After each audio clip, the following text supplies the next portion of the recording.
Hola, muy buenas tardes a todos y bienvenidos a un nuevo programa del canal de Vicente Fuentes y de la web ufopolis.com. ¿Tienen los Estados Unidos 18 cuerpos extraterrestres que habrían sido recuperados de diferentes accidentes OVNI? Hoy vamos a hablar de declaraciones e increíbles testimonios de ex empleados y familiares de esos ex empleados de la base de Wright-Patterson, un lugar situado en Ohio que habría sido el destino al que habrían ido los diferentes fragmentos de los ovnis accidentados y en donde se realizarían operaciones de ingeniería inversa y estudios biológicos de las entidades recuperadas. Vamos a ponernos en contexto y vamos a coger nuestra máquina del tiempo y nos vamos al año 1942. Aquí ocurre la famosa Batalla de Los Ángeles, un incidente en donde diferentes objetos voladores no identificados llegaron a violar el espacio aéreo de la capital de California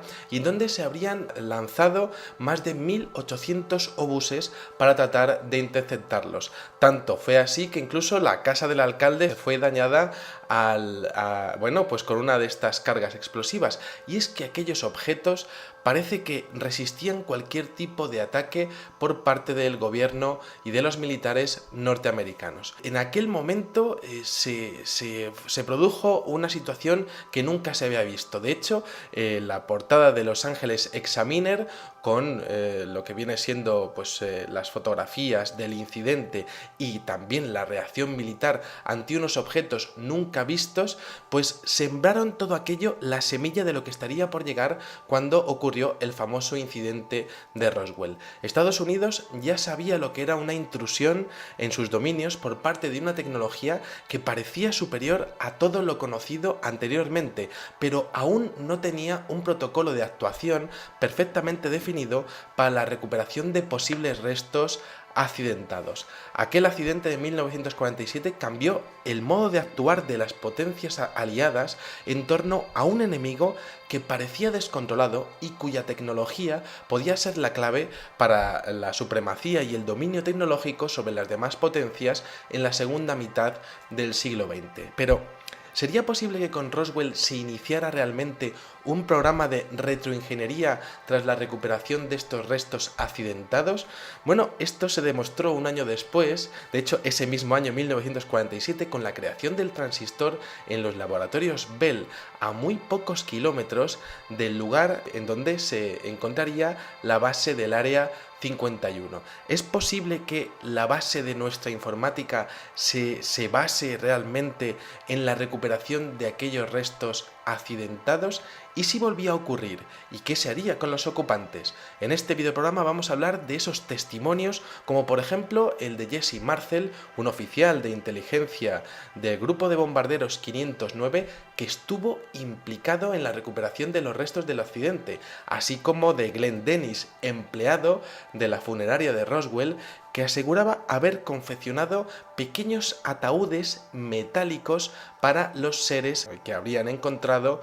en aquel accidente. De igual manera, diferentes evidencias presentadas recientemente avalan la posibilidad de que los restos de ese accidente y de otros similares, incluyendo el fuselaje del objeto y los cuerpos de su interior, hayan sido almacenados en un misterioso hangar, el hangar 18 de la base de Wright-Patterson, en donde en los últimos 60 años se habrían realizado experimentos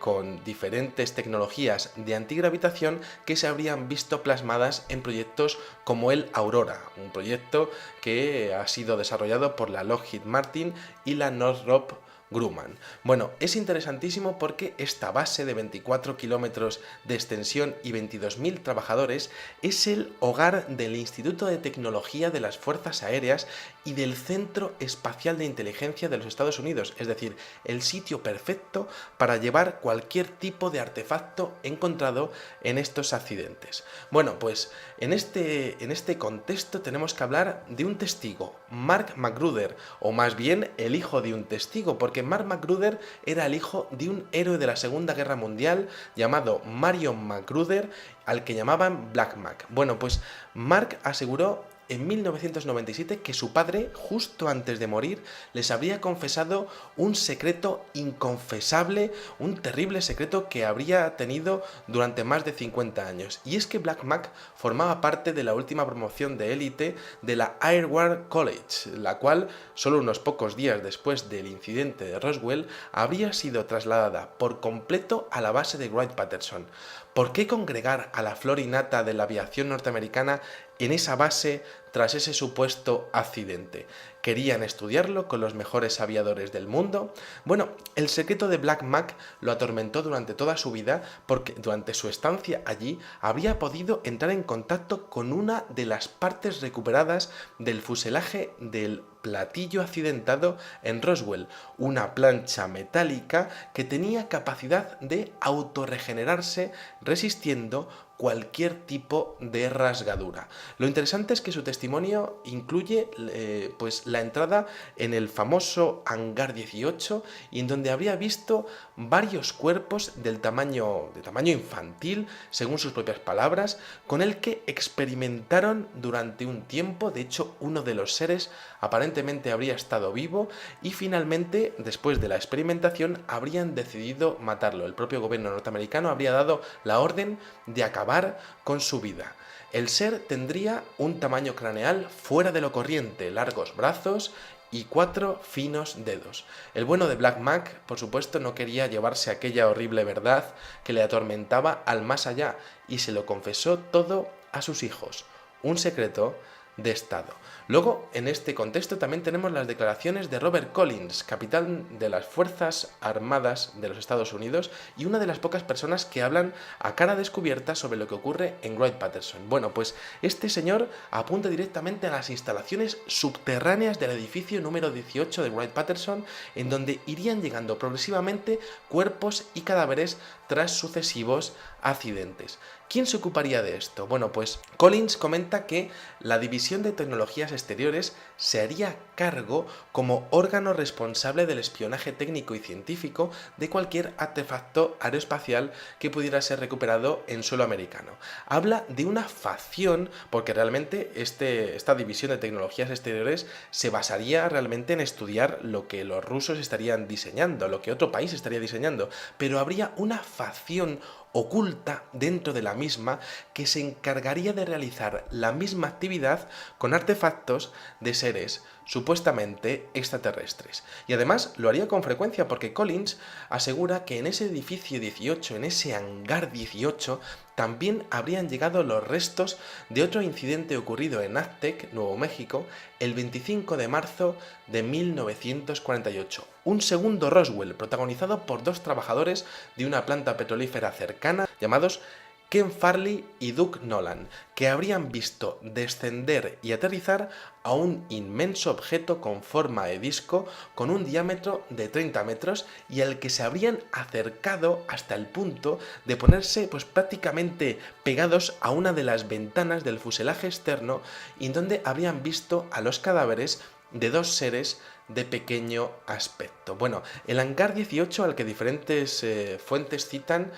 como el lugar de destino de este tipo de tecnologías y de cuerpos, estaría conectado con otro edificio que se llama el edificio número 23 a través de una serie de túneles que formarían parte de un inmenso complejo con capacidad de mantener en criogenización al menos a media docena de estos seres que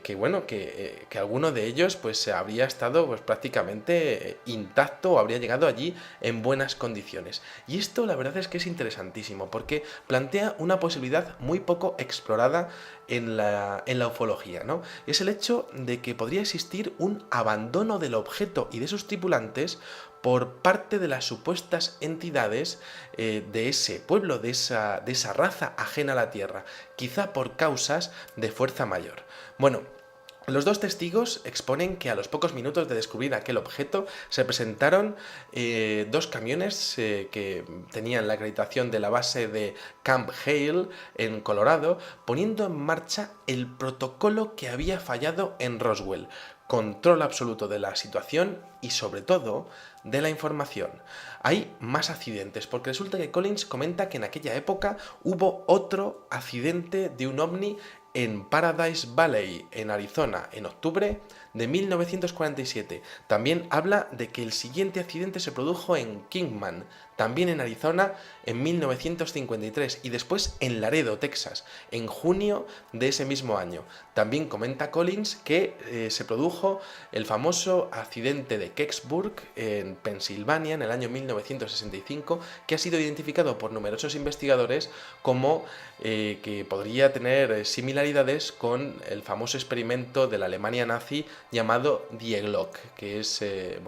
realmente la campana, ¿no? Bueno, todos los restos habrían acabado en el hangar 18 de la base de Wright-Patterson, las cuales habrían estado en funcionamiento al menos hasta el año 1982, en el cual, según Collins, todo habría sido trasladado a la base de Dulce, en Nuevo México, muy cerca del complejo del Área 51 y del Laboratorio Nacional de los Álamos, en donde habría sido reclutado el bueno de Bob Lazar. En este caso tenemos que hablar, según Collins, de al menos 18 cuerpos que habrían sido trasladados y estudiados en Wright-Patterson desde diferentes puntos de los Estados Unidos, de hecho, siguiendo un protocolo estricto de lo que sería la recuperación y el control de lo que sería toda el área del accidente, un traslado a una base más próxima y un viaje final al hangar 18, en donde se estudiaría todo a fondo. Bueno, en 1978 tenemos a un investigador llamado Leonard Stringfield que realiza una conferencia en la asociación MUFON, la Mutual UFO Network, en Dayton, Ohio, en donde expone que ha entrado en contacto con un piloto de las Fuerzas Aéreas de los Estados Unidos que tiene como iniciales la P y la J. PJ habría entrado por una de las puertas de acceso del hangar 18, pudiendo ver un objeto metálico con forma de disco de 5 metros de diámetro y 3 metros de altura. Habría sido detectado rápidamente por los guardias de seguridad del propio hangar y de hecho habría puesto en peligro su vida al contarle a Leonard Stringfield aquella información. Luego tenemos otras filtraciones, por ejemplo, James Clarkson, policía de Aberley, California, consiguió ponerse en contacto con una figura clave en toda esta conspiración,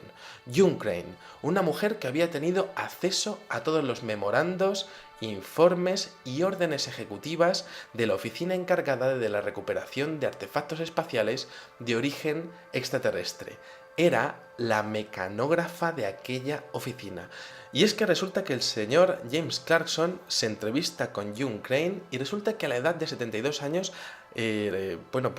hace la entrevista y de hecho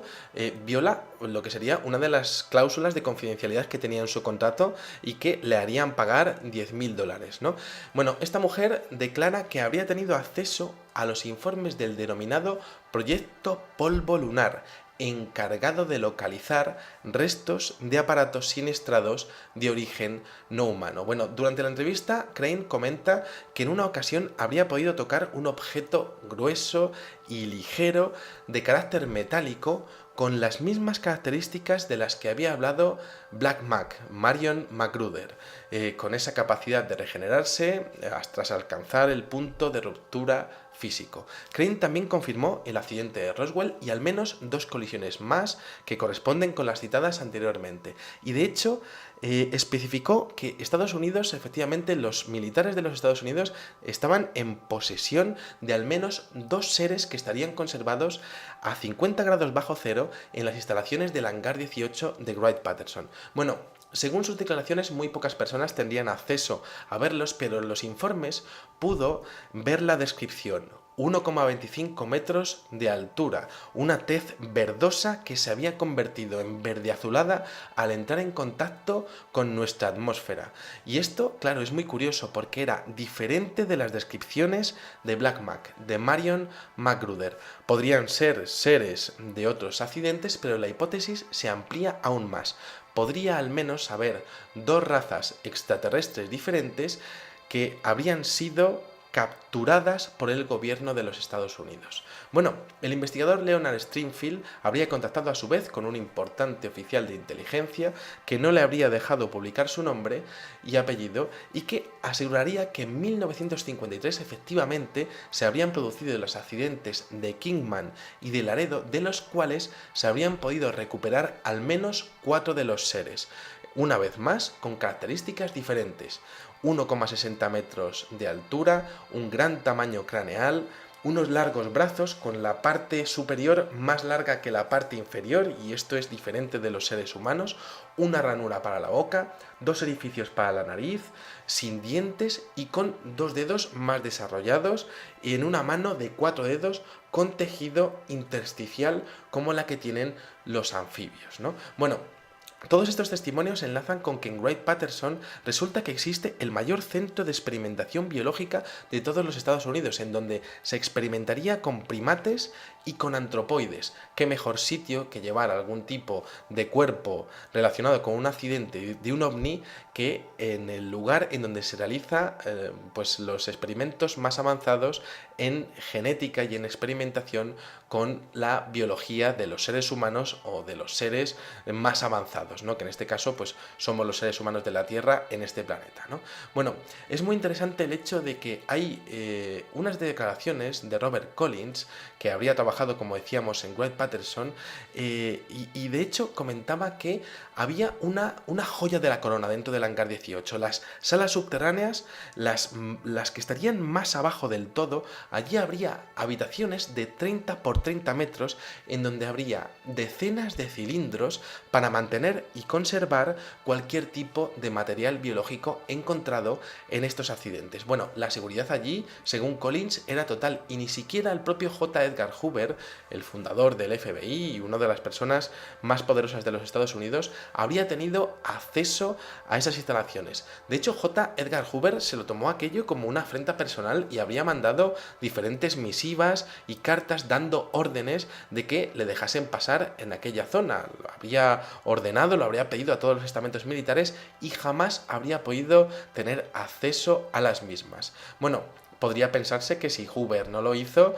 pues nadie podría hacerlo, ¿no? Pero aquello no frenó a un curioso senador norteamericano llamado Barry Goldwater, que en declaraciones al programa de Larry King, pues dijo que tuvo una conversación curiosísima con el general Curtis LeMay a finales de los años 60. Bueno, resulta que Barry Goldwater estaba hablando con Curtis LeMay, el tono de la conversación era bastante dicharachero y cordial, y resulta que Goldwater le preguntó sobre los rumores del hangar 18. Bueno, pues según parece, Curtis LeMay cambió totalmente su tono de voz y llegó a amenazarle al propio senador diciendo que no volviese a comentar nada sobre los laboratorios subterráneos, los ovnis accidentados o los cuerpos recuperados, porque era una cuestión de materia reservada y de secreto de Estado. Bueno, además de esto tenemos diferentes documentos que han sido desclasificados. Por ejemplo, en el año 1995 tenemos el proyecto Silver Book, que estaría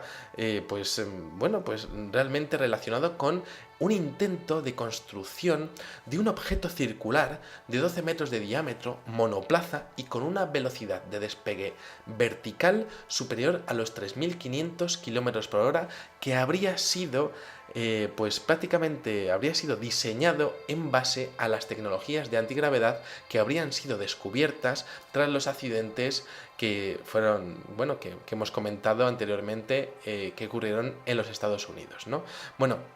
esto podría identificar o podría realmente significar algo con respecto a los avistamientos ovni que ocurren cerca de la base de Wright-Patterson y también en el Área 51, sin ir más lejos, en el verano de 1980, o incluso la famosa grabación del propio Bob Lazar en el año 1989. Bueno, pues lo cierto es que los objetos que aparecen en estas descripciones parecen físicos y los que aparecen en las grabaciones parecen de ese tipo de ovnis lumínicos, ¿no? Que son más como luz sólida, como decía JJ Benítez, ¿no? Y es que, claro, es muy curioso porque podría ser posible que parte de las inteligencias que están detrás del fenómeno ovni estuviesen interesadas en recuperar parte de esos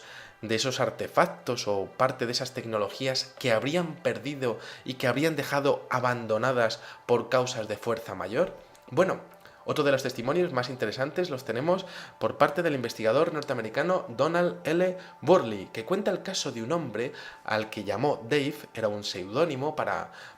mantener su privacidad, que tras finalizar la escuela superior había entrado en la multinacional APCO localizada en Richmond, Indiana. Bueno, este señor entró en contacto con una agencia gubernamental que trabajaba en su mismo edificio y que trabajaba en el desarrollo de armamento pues para la guerra de Vietnam. Bueno, Dave era un genio y prosperó en su empresa hasta ganarse el derecho a tener diferentes credenciales de seguridad, alcanzando un puesto de responsabilidad en la división de experimentación. Bueno, pues había una zona del edificio y él tenía los credenciales para entrar en todo el edificio, pero él la verdad es que estaba bastante inquieto porque había una parte del edificio que él no podía entrar. Y entonces hubo un momento en el que se las ingenió para llegar allí y de hecho llegó a una sala en donde descubrió 3 mesas y cada una de ellas, de esas mesas, estaba cubiertas con una lona. Él estuvo mirando el contenido, se quedó boquiabierto ante lo que vio y de repente entraron 3 guardias de seguridad que lo sujetaron y uno de ellos le puso un aparato metálico en la nuca. Acto seguido, perdió la conciencia y dice Dave, y esto se lo cuenta a este investigador, Donald L. Burley, que había aparecido, se había despertado en la base de Wright-Patterson, había sido interrogado durante 11 horas ante todo lo que había visto, quién era, qué pretendía, ¿no? Y después de amenazarle a él y a su familia, le habrían llevado en helicóptero otra vez de regreso hasta Richmond. Bueno, aquel hombre habría mantenido el secreto durante muchos años hasta que habló con Burley y resulta que le habría comentado que tras descubrir las lonas había encontrado 3 seres con el cuerpo aparentemente carbonizado de alrededor de 1 metro de alto, es decir, más pequeños que las anteriores descripciones, piel grisácea, ojos muy grandes, negros y almendrados y las mismas proporciones de la cara que hemos comentado en los casos anteriores, con la particularidad de que en este caso iban enfundados en un traje ajustado, algo similar a lo que vimos en el caso de Maurice Mas en 1954 en la oleada sobre Francia e Italia. Bueno, según el investigador David L. Burley, el testigo Dave habría desarrollado una larga enfermedad tras haber entrado en contacto con aquella pieza metálica y habría fallecido finalmente en 1985. Luego tenemos los testimonios de un investigador que se llama Jean-Charles Fumox en un libro que se llama Pruebas científicas OVNI, en donde expone que hay un caso similar al de Bob Lazar, el caso de Leon B. Bis, un hombre que era un experto en seleccionar material genético celular y que habría sido reclutado como experto en la materia y habría sido trasladado para trabajar en la base de Wright-Patterson en este hangar 18. Bueno, pues resulta que él en un momento dado en su trabajo habría entrado en una sala en donde también habría podido ver el cadáver de 2 de estos seres. Luego, por otra parte, tenemos las declaraciones del investigador Tommy Bland, que expuso a nivel público que habría entrevistado a un coronel de las Fuerzas Armadas de los Estados Unidos que tampoco quiso revelar su nombre porque hay mucho miedo a la hora de revelar este tipo de declaraciones y de hechos, ¿no? Que confirmó la validez de las teorías sobre la recuperación de los cadáveres extraterrestres sin dar más detalles. En este sentido aparece otro testimonio de otra mujer llamada Norma Gardner que habría trabajado en la sección del inventario de la base durante años y aseguró que dentro de sus responsabilidades de alta seguridad, de clasificación de alta seguridad, estaba la clasificación y almacenaje de diferentes partes de ovnis estrellados en la base,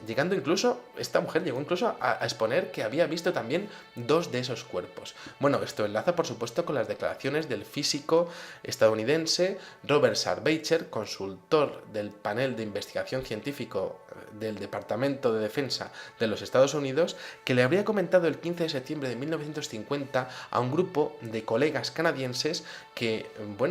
los accidentes OVNI y la recuperación de cadáveres era una realidad totalmente admitida dentro del establishment norteamericano. Bueno,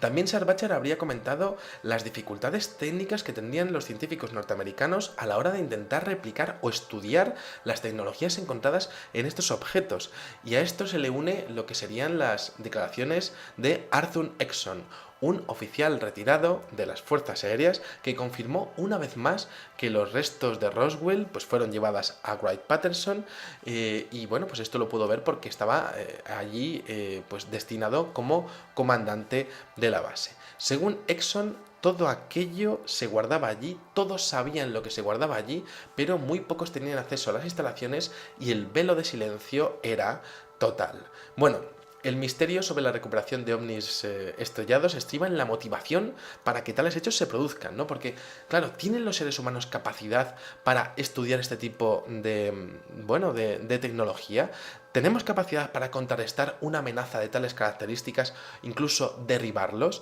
¿Cuántos tipos de ovnis se han recuperado y por qué se produce tal variada casuística en cuanto a la descripción de los cuerpos? Todos los avistamientos ovnis que se producen sobre este emplazamiento y, por ejemplo, sobre el Área 51 corresponden a aparatos duplicados, a aparatos recuperados o a objetos que vendrían a interesarse o a recuperar parte de la tecnología supuestamente perdida en esos accidentes. ¿Qué tipo de experimentación se realizaría en estos laboratorios subterráneos de criogenización y por qué no se comparte esta información con la opinión pública? Quizá esta respuesta la hemos dado ya muchas veces, ¿no? Porque se produciría un pánico social y esto, por supuesto, influiría en las bolsas, ¿no? Pero para terminar con todo esto, esto es realmente la gran pregunta, ¿no? ¿Sería posible aprovechar la tecnología, la energía de estos objetos para intentar canalizar las investigaciones y crear lo que sería el concepto de energía libre? Bueno, por supuesto, no habría ningún tipo de justificación tener esa tecnología y no utilizarla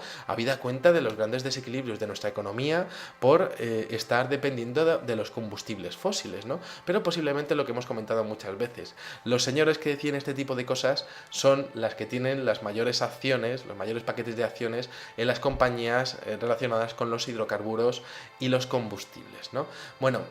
este tipo de eventos de recuperación de ovnis es algo que ha ocurrido en el siglo XXI, ya tenemos diferentes casos, el último, el incidente de Canadá en Winnipeg, han ocurrido en el siglo XX y también han ocurrido en la antigüedad, porque no sé si se acuerdan de esos frescos del año 1561 de Nuremberg, en donde se pueden ver perfectamente lo que serían pues ovnis estrellados en la localidad alemana. Bueno, dicho esto, aquí dejamos todas estas interesantísimas declaraciones que desde luego pues son una parte más de ese puzzle que es el fenómeno ovni, que desde luego fascina, inquieta y que sin ninguna duda es considerado el secreto mejor guardado de la actualidad y de los últimos 70 años. Nada más, espero que hayan disfrutado muchísimo del videoprograma y les espero en el siguiente. Muchísimas gracias y, como digo siempre, salud y suerte. Adiós.